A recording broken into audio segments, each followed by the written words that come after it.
from going home voluntarily to their country. Yun siguro ang ipakiusap din natin sa People's Republic of China. Kasi ang mangyayari, kung tatakutin nila yung kanilang mga kababayan na nandito, ayaw na talaga umuwi. Then, sakit ng ulo natin yun. Pakiusap natin sa China.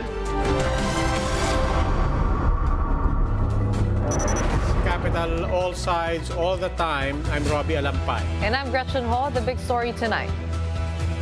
The Justice Department estimates that around 40,000 POGO employees may be staying in the Philippines illegally. Senators, however, are divided on whether to continue its push for banning outright all POGOs in the country. Mayan Los Baños with the big story. 40,000 illegal Chinese nationals in the country. That is the data coming from Justice Secretary Crispin Remulla. He said that these Chinese nationals are staying in the country because they are employed in POGO companies without license. Remulla likewise revealed that there were at least 216 POGO companies which were previously licensed that have stopped paying their dues. With 200 persons per company, that would amount to close to 40,000 people who may be staying in the country illegally because of they're working for a POGO that is not anymore licensed.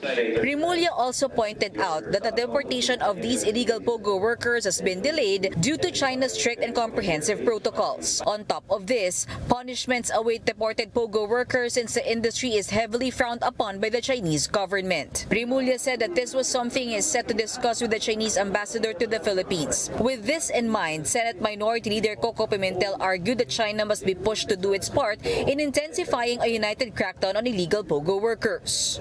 China has to do something not to make it parang not to disincentivize their people from going home voluntarily to their country. Yun siguro ang ipakiusap din natin sa People's Republic of China. Some senators meanwhile questioned whether the visa upon arrival of foreigners will also get revoked if they are arrested for working in unlicensed POGO companies. But according to the Immigration Bureau, the VOA is only valid for 30 days and cannot be extended unless for reasons like medical emergency. The BI also said they are not issuing VOAs anymore, and the work visa they release are only for employees of POGOs licensed by PAGCOR. Senator UNGA, however, stressed that the taxes being collected from POGO employees is not enough. Is there some form of collaboration between PAGCOR and also the Bureau of Immigration on the number of POGO workers coming in? We should be collecting 25% withholding tax from the POGO workers. So now we raised it, but we're not, in effect, collecting it because we don't know who are working in POGO or who are working in other businesses. The Senate Committee on Ways and Means is set to hold a hearing on Thursday, which will review the taxes being collected from the POGO industry. Reporting for News 5, Mayan Los Baños, we are One News. Meanwhile, Colliers Philippines says it is against the outright banning of all POGOs in the country. Speaking on Business World Live, Dom Andaya, Senior Director of Colliers Philippines, underscored the huge impact of the POGO ban on the office market and other property sectors. Andaya noted that if a government does decide to ban POGOs, then office vacancy will increase by 5%. To combat this, Andaya said POGO ban should be done gradually instead. If the government decides to ban POGOs outrightly, then additional 5% of vacancy will be added to the market. And our current occupancy or vacancy is already at 18%. Wow, so okay. I don't think we cannot afford to do that. If we are to do that, it has to be gradual. Let's get more insights on this. We have with us David Leechiu, CEO of Leechiu Property Consultants. Good evening and welcome to the big story, sir.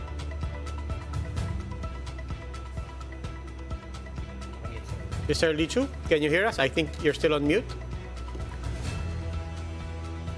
Good evening, sir. Hi. There Hi. you go. Thank you very much for having me over. No, thanks for being with us. Okay, Yeah. How important is the POGO sector at this point for your sector? they're a very important component of the economy, not just the property market. They occupy about 1 million square meters, down from 1.7 in 2019, and in addition to the real estate market, they are a very big component in the hotel sector. They're a big component in the retail sector. They're one of the biggest buyers. They employ easily 50,000 people, Filipinos directly. They employ probably 3-4 times that indirectly. And some of the highest paying low-skilled jobs are coming from the POGO sector, employing Filipinos. So, given what everything that you just said, is there a way forward here on the premise that policymakers, legislators are now looking at possibly banning POGOs outright? I think I like what Senator Congressman Joy Salceda was saying, which is, this is a viable industry where not everyone is illegal. Not everyone is legal. There's a very big chunk of the market that is legal. There's a very big chunk of the market that's compliant, and they shouldn't be paying for the sins of those who are violating the laws. And just like in many industries, there are people who are doing things that are not very they're not very sound. There are some people who are smugglers. There's some people who are violating other laws, and it's a matter of enforcement versus getting rid of the business entirely. They are a significant tax contributor directly, but I think a lot of people discount the contribution of this industry to taxes indirectly. And, I just look at it very simply. As a business person, we went through 2020 with the economy contracting about 10%. We barely made it through 2021. Okay, as an economy, I think we have to take a totally different approach. If we are to recover quickly, we have to take a very different approach to this issue. The problem is not the POGO industry. The problem are all the illegal operators that are skirting the law, and the solution to that would be enforcement. I'm quite concerned that a total ban in the POGO sector will be there's got to be a better way around it. Sir Leechiu, in Yeah. contrast with what you said about the POGO industry helping out our property industry, the real estate, hotel, retail, on the other hand, there's also a property bubble being created that they say the prices are getting higher, the locals are not able to afford now. Is there a way to balance that, and your take on the effect of that on the economy and how it can be actually sustainable for us Filipinos? Yeah, I disagree. For example, because of the POGO sector, the amount of dormitory space alone has increased by 5-fold in the last 3 years. Okay, and as a result of that, there are actually more choices for the Filipino, local and as well as the foreign market. Office space, there's so much. I don't think the POGO sector is quite isolated when it comes to occupying buildings. They're not everywhere. They're in very specific geographies, and they don't occupy the entire building. In fact, in the POGO sector is exceptional in the sense that they pay 2 to 3 times the market. Right next door would be a tenant that is non-POGO paying 1/3 the rent of the POGO company. The POGO company will pay 1,500 to 2,000 pesos per square meter per month, plus dues, plus VAT. The regular company, the BPO company right next door, right on the floor below, will not be paying those rates. They will be paying 700 pesos. They'll be paying 600 pesos per square meter, plus VAT, plus dues. So it's not a question of affordability, because the local market is not being boxed out or excluded from the market. Now, look at what Marina Bay Village as a perfect example. Houses are used to rent at 50,000 per square meter. 50,000 pesos per month. Okay, for a typical home in Marina Bay in Ross Boulevard. Was it flooded by locals renting at 50,000 pesos a month? No. Even if they rented at 30,000 pesos a month in some cases, locals still didn't pick it up. Now, with the entry of the POGOs, the demand for it increased, and therefore prices skyrocketed to 200,000 pesos, 400,000 pesos a month for a typical home there. And did the locals go and riot? No, they went to other markets for more affordable places.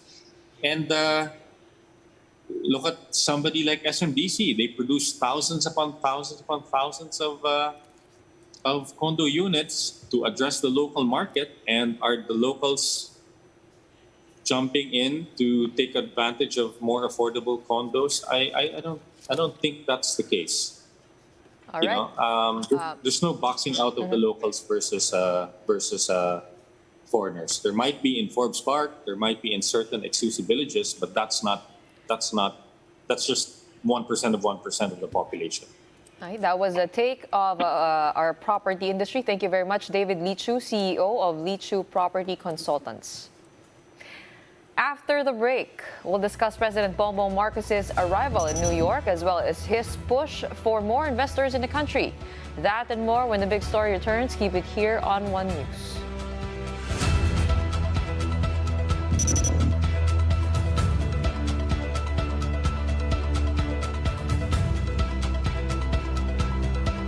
City wants to relax the COVID measures that have made travel to and from the city difficult for nearly 3 years.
Naman ganun, sakto lang. Sakto lang. Hindi ganun kalamig pa. Oo. Ilan days ka dyan? Siguro hanggang 24. Kung 23 alis ni BBM, 24 ang flight namin pabalik. Total mga one week din?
You're watching the big story here on One News.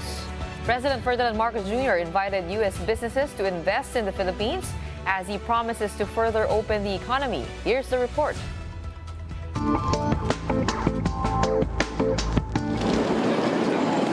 Philippine flags were seen in and out the New York Stock Exchange in Wall Street. President Marcos was invited by the stock exchange during the closing bell to mark the end of trading day on Monday.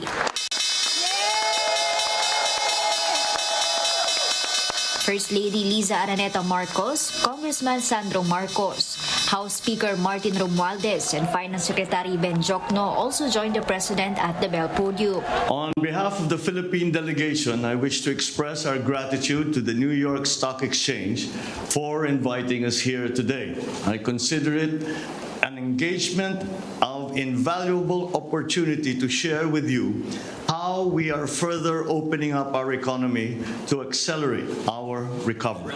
In a forum at the New York Stock Exchange, Marcos told foreign investors that the government plans to enact policies to liberalize and welcome more foreign investments. This includes the lowering of corporate income tax rates, rationalizing fiscal incentives, reducing minimum paid-up capital requirements, and allowing full foreign ownership of companies, providing public services such as telecommunications, subways, railways, and airports. So again, we have adjusted many of our ways of doing business at the behest of our friends in the United States and of the American businesses that are already in the Philippines. And so I think that will give us great opportunities in the future, and for both our countries, for private corporations, for government-to-government agreements and arrangements. Marcos Jr. said that the Philippines is also looking to tapping the U.S. in improving the quality of education and upskilling its workforce. We will still continue to try and improve the education system in terms of the technical side, the technical side of our workforce's training. There is a form of institutional memory, and we still look to the United States as our partners. The country's economic team and a delegation of business leaders from the Philippines, led by Aboitiz Group CEO Saben Aboitiz, also attended the forum. The president is set to deliver a speech before the United Nations General Assembly tomorrow. Meanwhile, it is still uncertain whether President Marcos will meet with his counterpart Joe Biden during his week-long working visit to the U.S. Mobile journalist Pamela Vasquez, We Are One News. Meanwhile, President Bongbong Marcos was also confronted by protesters after his visit to the New York Stock Exchange. The group challenged the claims peddled by the Marcos administration, as they said that Filipinos in America continue to feel the brunt of inflation, lack of jobs, and worsening economic conditions. In a separate post, they also denounced Marcos Jr.'s invitation to speak at the UNGA. They said that would be an insult, that he will be speaking on the world stage or during the 50th anniversary of the declaration of martial law by his father.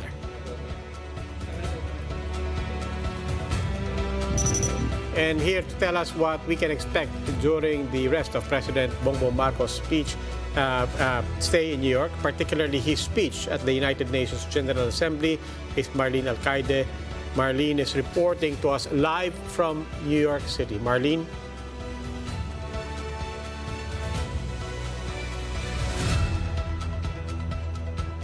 Yes, Sir Robbie, today President Marcos is scheduled to speak before the UN General Assembly at 3:15 in the afternoon, New York time. He is going to be the first ASEAN leader to deliver a speech in today's high-level general.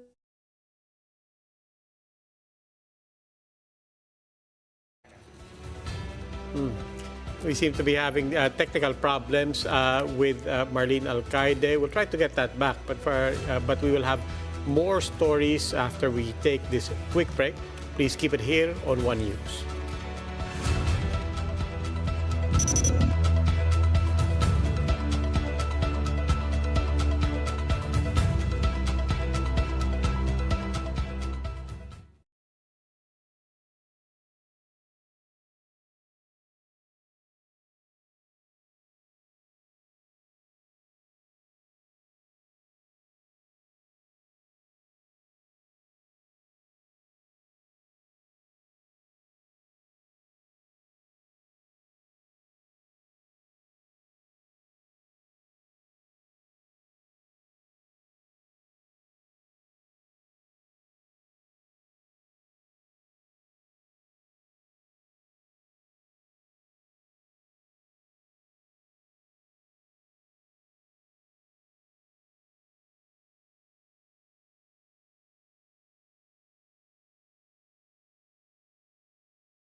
I think it was just one of our kind of like interests, like why can't we make things more like nature? And I think when we realized that if these things are going to end up in the ocean, we could solve the problem by having something that actually belongs to the ocean anyway. That was something that was really interesting. And when you think about it, everything started in the ocean, so seaweed have been there for such a long time because of its diversity. There's about 12,000 species of seaweed, all with their own like DNA makeup, very different.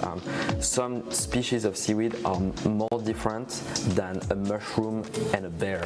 Like that's the spectrum that you've got when you look at seaweed. Some of the seaweed grow very fast, so some of the seaweed we've tried in the lab grow up to 1 meter per day, so it's one of the fastest growing organisms on the planet. When you look at it, like it also has a lot of added value compared to things that grow on land. It doesn't require fresh water, it doesn't require any fertilizer.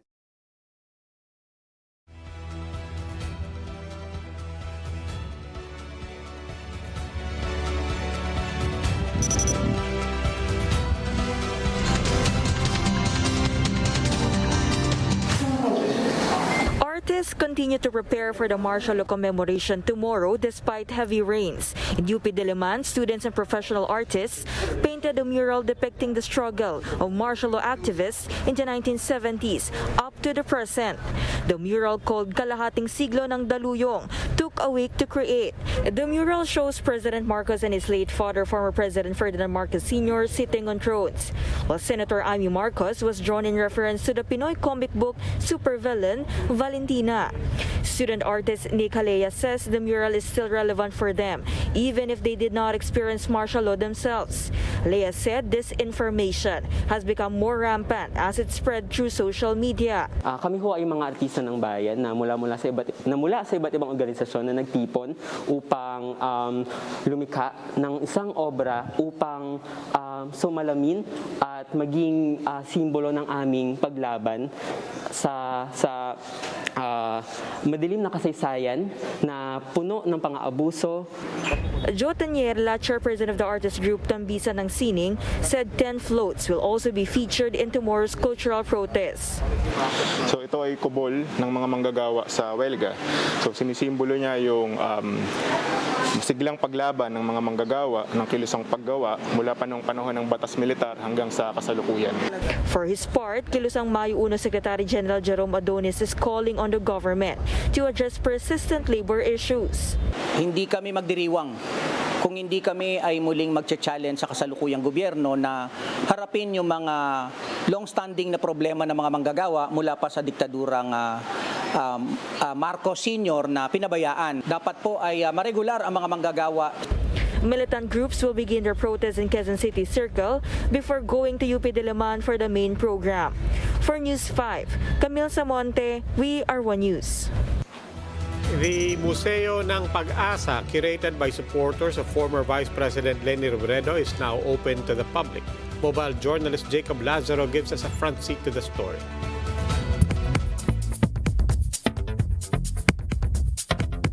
The wait is finally over for the supporters of former Vice President Attorney Leni Robredo. The museum houses the different memorabilia that were given to Robredo during her presidential run in the last 2022 elections. And while walking around it, Robredo couldn't help but feel nostalgic about the good old days. Pag nakikita ko yung mga scenes from the campaign, tas naririnig ko yung mga tugtog during the campaign, sobrang saya. So, parang nare-relieve yung feeling mo during the rallies. A variety of different artworks were on display, such as paintings, sculptures, clothings, banners, furnitures, a bicycle, and even a jeepney. Almost all bearing the image of the leader of the opposition and her running mate, former Senator Kiko Pangilinan. The museum was curated and designed by multiple artists, with contributions from national artists like Virgilio Almario and Ryan Cayabyab. Even the house where the museum was in was also donated to Robredo. Lahat ng contribute dito, hindi naman galing kay Leni yan galing talaga sa mga tao. Nagbibigay sila at saka nagbibigay sila ng talent nila. Despite losing in the presidential race, Robredo said the work continues, as she hopes the Bayanihan spirit displayed in the museum will inspire others to help the country get better, regardless of their political color. Kaya nga siya museo ng pag-asa eh. Kasi yung pag-asa dala-dala natin na lahat tayo maging bahagi ng pagpapabuti ng bansa natin. Robredo said she's pouring all her focus and energy in her now private Angat Buhay program. They've been partnering with different private and non-government organizations for different projects. This includes the relaunched Bayanihan e-Consulta, student dormitories, and community learning hubs all over the country. Robredo said she may have gone back to being a private citizen, but she will continue to be a public servant. Sa akin, very inspiring na gano'n. Nakikita ko na hindi naman kailangan yung posisyon para makatulong. The Museo ng Pag-asa will be open from Tuesdays to Saturdays, starting 10 a.m. to 4 p.m. Mobile journalist Jacob Lazaro, we are One News.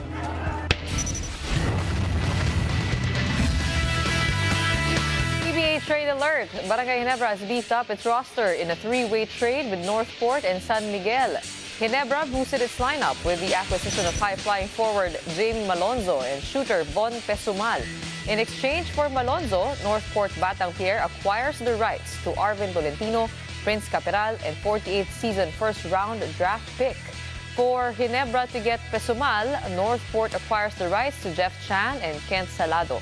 The deal also saw San Miguel acquiring the rights to Northport's second-round draft picks for the 50th and 51st season. And that's the big story tonight. For more updates, follow News 5, the Philippine Star, and Business World Online. You may also log on to onenews.ph for more analysis. I'm Robbie Alampay. The big story is also available via Signal Play app. Make a free account now at signalplay.com and stream One News anytime, anywhere. I'm Gretchen Ho. Stay safe, Philippines. We are One News, all sides, all the time.